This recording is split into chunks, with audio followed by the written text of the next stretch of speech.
Good morning dear students. Chemical kinetics हम लोग लगातार केमिकल काइनेटिक्स चैप्टर जो क्लास 12 में है और जो आपके आईआईटी नीट का भी सिलेबस में है तो उसको लगातार पढ़ रहे हैं, पार्ट वाइज पार्ट पढ़ रहे हैं। तो उसी के सीक्वेंस में आज हम लोग पढ़ेंगे रेट कांस्टेंट का डिफिनेशन ऑफ रेट कांस्टेंट है ना। रेट कांस्टेंट को हम लोग स्पेसिफिक रेट कांस्टेंट भी कहते हैं। रेट कांस्टेंट को कैसे डिनोट करते हैं, कैसे, तो डिफिनेशन आज जानेंगे। रेट कांस्टेंट को कैसे हम लोग डिफाइन करेंगे है। ट्वेल्थ में आपका 2 मार्क्स के क्वेश्चन में पूछ सकता है, हाउ कैन मतलब कि डिफाइन रेट कांस्टेंट। ठीक है, देखिए मान लेते हैं सपोज दैट ए रिएक्ट किया बीबी से, तो क्या बना दिया, कोई प्रोडक्ट बना दिया।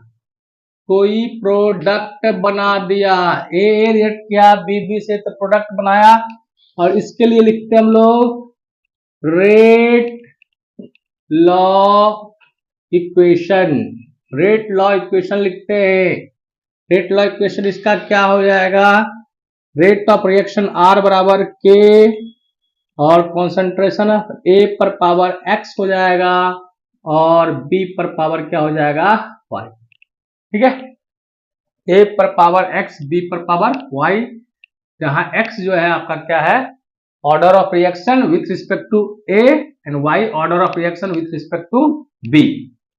और यहां पर एक्स और वाई जो है एक्सपेरिमेंटल टर्म है। अब क्या हो जाएगा, अगर ऐसा हो जाए, कैसा हो जाए, अगर ए का कॉन्सेंट्रेशन यूनिट ले ले है ना, यूनिट ले ले, 1 मोल पर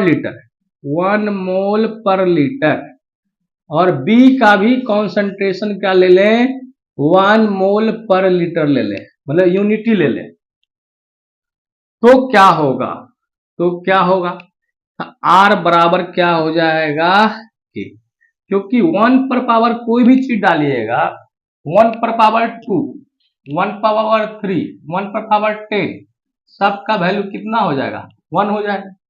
ठीक है, तो आर बराबर क्या हो जाएगा के। इसी को हम लोग को लैंग्वेज में लिख देना है, क्या कर देना है, लैंग्वेज लिख देना है। क्या हो जाएगा, if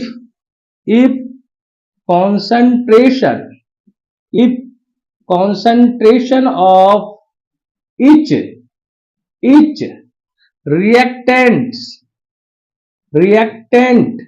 is unity, then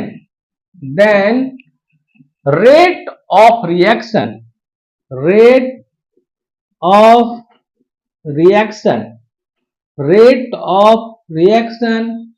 is known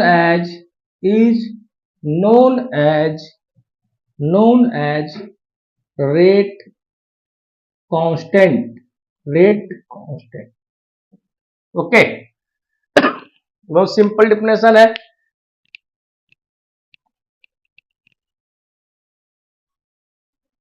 if concentration of each reactant, अगर जो भी रिएक्टेंट है उसका कॉन्सेंट्रेशन कितना हो जाए, 1 हो जाए, क्योंकि किसी चीज को हम लोग जब डिफाइन करते हैं ना तो जनरली यूनिटी ही लेते हैं, 1 यूनिट से ही हम लोग डिफाइन करते हैं। तो रेट कांस्टेंट हमको डिफाइन करना है, डिफिनेशन लिखना है, तो माइंड में मेकअप कर लेना है कि आर बराबर के, ए पर पावर एक्स एंड बी पर पावर वाई। इफ यदि ऐसा हो जाए, कैसा हो जाए, अगर ऐसा हो जाए, तो अगर ईच कॉन्सेंट्रेशन ऑफ रिएक्टेंट क्या हो जाए, यूनिटी हो जाए, 1 हो जाएगा, तो आर इक्वल टू क्या हो जाएगा, के हो जाएगा। आर इक्वल टू क्या हो जाएगा, के हो जाएगा। इसको वर्ड में हम लोग को पिरो देना है, वर्ड में, इसको लैंग्वेज में इसको हम लोग क्या कर देता है, बोलता है if concentration of each reactant is unity, अगर प्रत्येक कॉन्सेंट्रेशन टर्म क्या हो, यूनिटी हो जाएगा, then rate of reaction is known as rate constant. Rate of reaction वही क्या हो जाएगा, रेट कांस्टेंट हो जाएगा। इसका मतलब यही हुआ, इसको हम बोलेंगे कि रेट कांस्टेंट जो हो जाएगा, रेट कांस्टेंट के इक्वल टू आर हो जाएगा। रेट कांस्टेंट के इक्वल टू आर कब, if each concentration term is unity. Okay,